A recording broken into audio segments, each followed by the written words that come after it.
If you're looking for another exercise to add to your booty building program, 45-degree hypers are a great option. In this video, I'll be going over how to do them, the pros and cons of a couple machine options, and some common mistakes you need to avoid. So, let's get into it.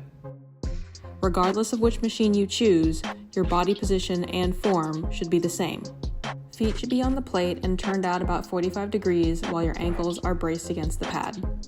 Your pelvis, or hip bones, should be right up against this pad. You can adjust the machine to get the correct position based on your height. Low back should be rounded like you're doing a crunch and stay in that position.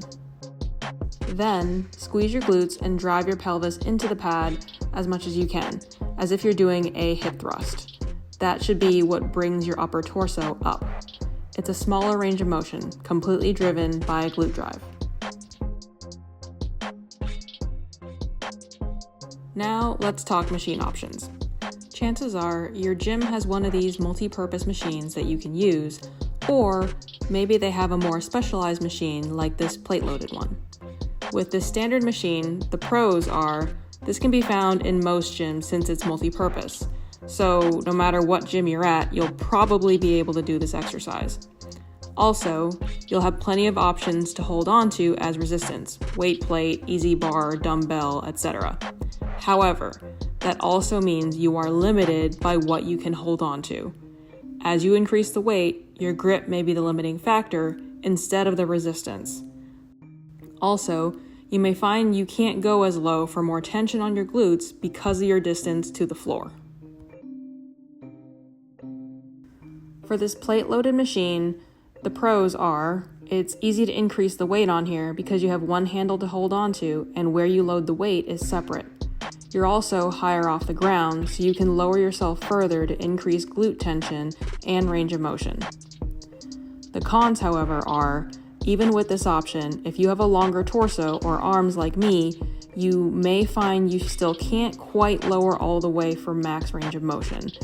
Bending your elbows can help, but that also may create a limiting factor since you now have to hold the weight up.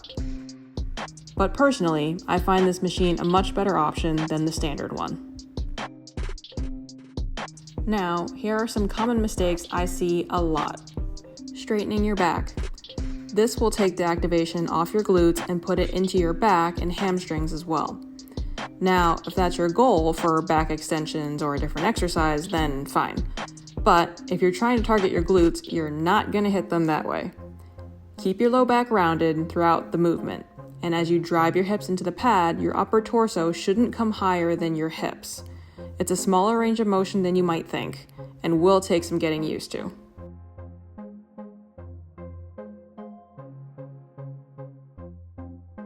Bending your elbows.